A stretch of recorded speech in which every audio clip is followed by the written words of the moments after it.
Ito ang Radyo Pilipinas News Update. Lalaking nga natanggal sa trabaho, ginhold up ang anay ginsusudlan niya, ginatrabawan niya nga gas station. 100,000 pesos nga kas iya nadara. Pero kadlaw, kauman tanggalon sa trabaho, bumalik sa una niya nga ginsusudlan nga gas station sa General Santos City.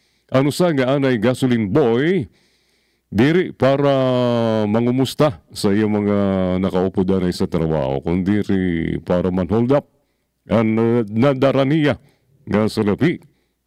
Abot sa kantidad nga 100,000 pesos.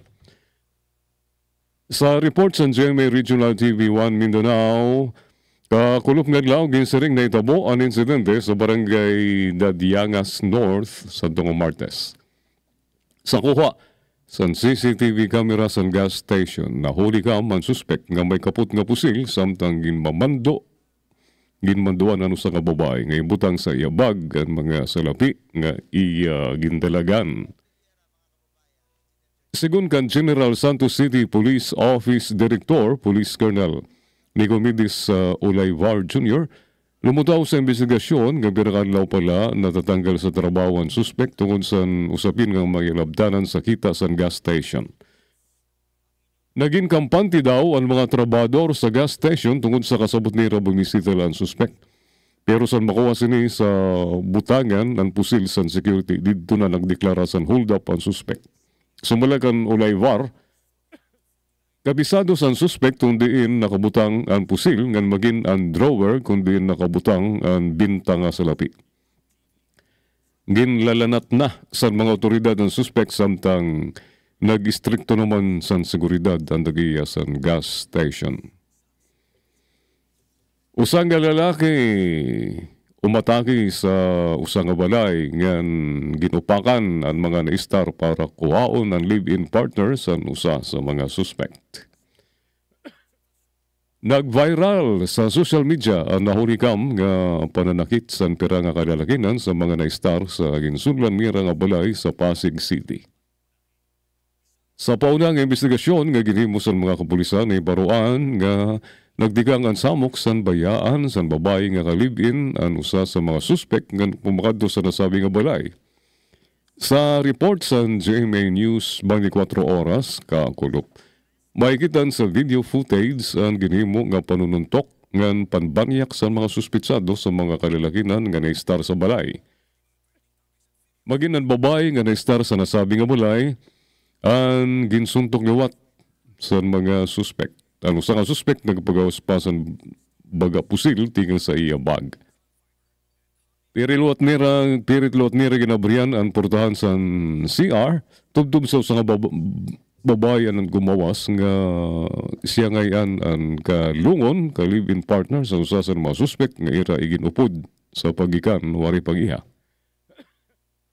San mahibaro ang mga otoridad makakita sa sininga video naghimo sila sa verifikasyon nga nadiskubrihan nga naitabo ng insidente sa tungong September 23 sa barangay Pinagbuhatan.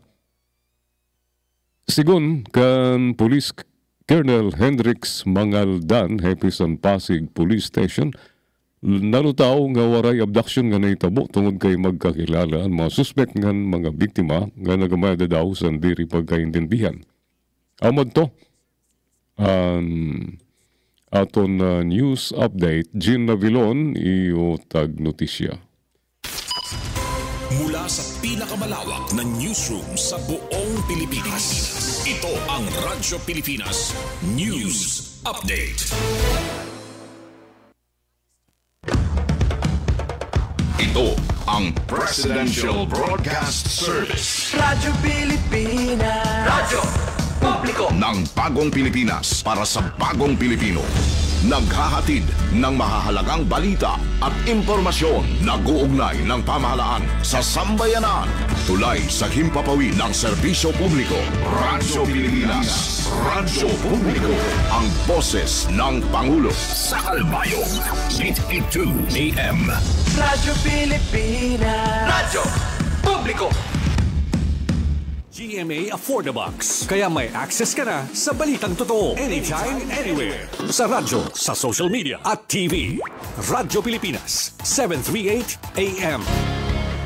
Paano nga ba mag-register para magkaroon ng schedule sa Bagong Pilipinas Presidential Action Center? Narito ang mga dapat gawin. Gamit ang iyong mobile device, pumunta sa eGovPH app. Pwede itong i-download mula sa Apple App Store o sa Google Play Store. Gumawa ng account.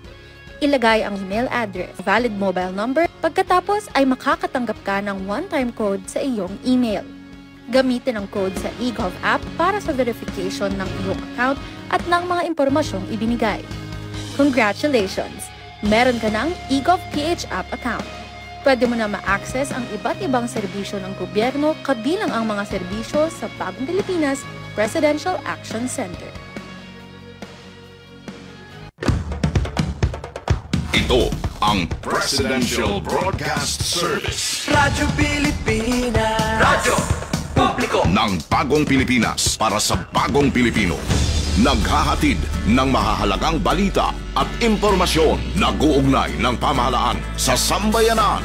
Tulay sa himpapawid ng serbisyo publiko. Radyo Pilipinas. Radyo Publiko. Ang boses ng Pangulo. Sa Mega Manila, 738. Radyo Pilipinas. Radyo Publiko. Oras natin sa buong kapuluan. Walong minuto po bago o itong makalipas ang alas 5 ng hapon. Balitang Bayan, alas 5. Balitang Bayan, alas 5. Narito na ang kalipunan ng mga balitang nakalap ng pinakamalaking newsroom sa buong bansa. Balitang Bayan, alas 5. Mga balitang maiinit, naglalagablab at pinag-uusapan sa buong araw. Balitang Bayan, alas 5. Malinaw na talakayan, malinaw na balitaan. Balitang Bayan, alas 5. Kasama si Reggie Malinaw. Dito lang sa Radyo Pilipinas. Radyo Publiko, 738.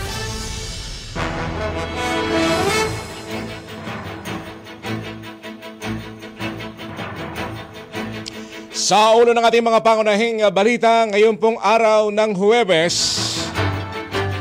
Kongresista mula sa Batangas sinimok si DPWA Secretary Vince Dizon na isa